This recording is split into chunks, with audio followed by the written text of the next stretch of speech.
বিষ্ণু ইসা ইসলাম সাহাবাদেরকে নিয়ে একটা মজলিসে বসা।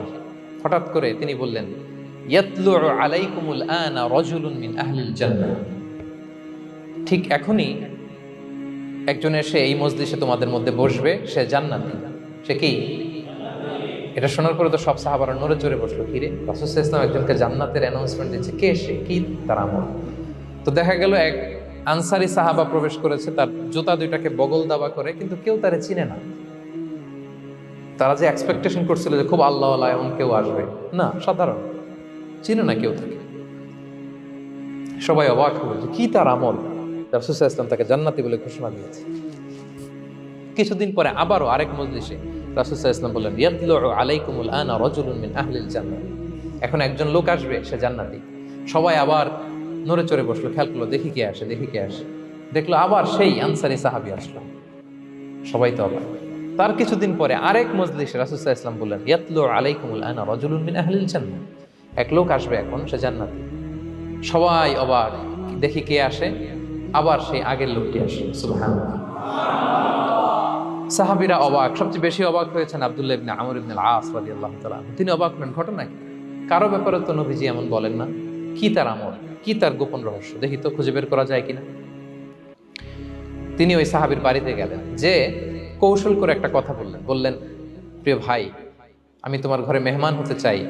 অনেকদিন ধরে আমার আব্বার সাথে আমার একটু মনোমালিন্য, বাসায় না থেকে তোমার বাসায় থাকবে। আসলে মনোমালিন্য এখন হয় নাই, আগে হয়তো কখনো হয়েছে। ওইটাকে একটু কৌশল করে বলাকে আরবিতে তাউরিয়া বলে। কি বলে? তাউরিয়া, মানে একটু টুইস্ট করে কথা বলা, মিথ্যা হয় না, এটা তাউরিয়া বলে। তো আরবরা তো, সাহাবারা তো মেহমান পেলে খুশি হতেন। তিনি বললেন, হ্যাঁ অবশ্যই মেহমান হবেন, আহলান ওয়া সাহলান, আসুন। 3 দিন ওই সাহাবীর বাড়িতে তিনি থাকলেন। খেয়াল করলেন কি করে না করে, ইবাদত, শেষ রাতে, মাঝরাতে। কিন্তু তিনি হতাশ। অনেক খেয়াল করার পরে হতাশ না, যেই আশা নিয়ে আসছি এরকম কিছুই দেখা যাচ্ছে না। শেষমেশ 3 দিন পরে তিনি খুলেই বললেন যে, ভাই আসলে তেমন কিছু হয় নাই আমার বাবার সাথে, যে কারণে আমি তোমার বাসায় এসেছি। আমি এসেছি তোমাকে ফলো করবার জন্য। ফলো করবার জন্য? কারণ কি? তখন তিনি বললেন, 3টা ভরা মজলিসে বিষ্ণু সাল্লাল্লাহু আলাইহি ওয়াসাল্লাম তোমাকে জান্নাতি বলে ঘোষণা দিয়েছে। আমি দেখতে চেয়েছি যে তুমি কি আমল করো, কি তোমার এমন আমল যে কারণে তুমি জান্নাতি, একটু দেখার জন্য এসেছি। রাসূল সাল্লাল্লাহু আলাইহি ওয়াসাল্লাম তোমাকে 3বার জান্নাতি বলে ঘোষণা দিয়েছে, কিন্তু দেখলাম না, তুমি নামাজের সময় নামাজ যাও, শেষ সাথে তাহাজ্জুদ করো, তাও 2-4 রাকাত, কোনোদিন পড়ো কোনোদিন পড়ো না, কোরআন তেলাওয়াত করো, দান সদকা স্বাভাবিক করো, অস্বাভাবিক কিছু না, আমাদের মতোই, কখনো কখনো আমাদের চেয়েও কম। তো কি তোমার গোপন রহস্য? ওই সাহাবী বলে, আমিও জানি না। কেন যে নবী সাল্লাল্লাহু আলাইহি ওয়াসাল্লাম বলছে আমিও জানি না। তবে তবে তবে একটা ব্যাপার আমি মনে করি, হয়তো এটা আল্লাহর কাছে পছন্দনীয় হতে পারে। এইবার তো আব্দুল্লাহ বলে, ওই তবেটা কি বলো? সেটা কি? একটা আমল তুমি করো, এটা হয়তো আল্লাহর ভালো লাগতে পারে, সেটা কি আমাকে বলো। তখন সেই আনসারী সাহাবী বলল যে, আমি প্রতিদিন যখন রাতে বিছানায় ঘুমোতে যাই, আমি ঘুমোতে যাওয়ার আগে সবাইকে ক্ষমা করে তারপর বিছানায় যাই।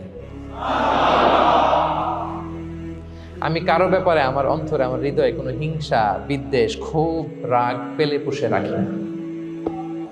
আমি ওই দিনেরটা ওই দিন মিটাই ফেলি। আল্লাহরে বলি, আল্লাহ আজকে আমার যে কষ্ট দিয়েছে, জুলুম করেছে, যার সাথে আমার মনোমালিন্য হয়েছে, কারো ব্যাপারে কোনো কমপ্লেইন, অভিযোগ, রাগ, ক্ষোভ কিংবা হিংসা আমার হৃদয়ে নাই। আল্লাহ আমি সবাইরে মাফ করে দিব। এইটা বলে আমি বিছানায় ঘুমাতে যাই। আল্লাহু আকবার। আব্দুল্লাহ ইবনে আমর ইবনে আল-আস বলেন, হাদা হুয়া, আরে এটাই তো সেটা, যেটা তুমি ছোট আমল মনে করেছো, এটা এত সহজ নয়। আমরা অনেকেই হয়তো এটা পারি না, তুমি পেরেছো। এজন্যই আল্লাহ তাআলা তোমার মর্যাদা বাড়িয়ে দিয়েছে। পড়েন সুবহানাল্লাহ।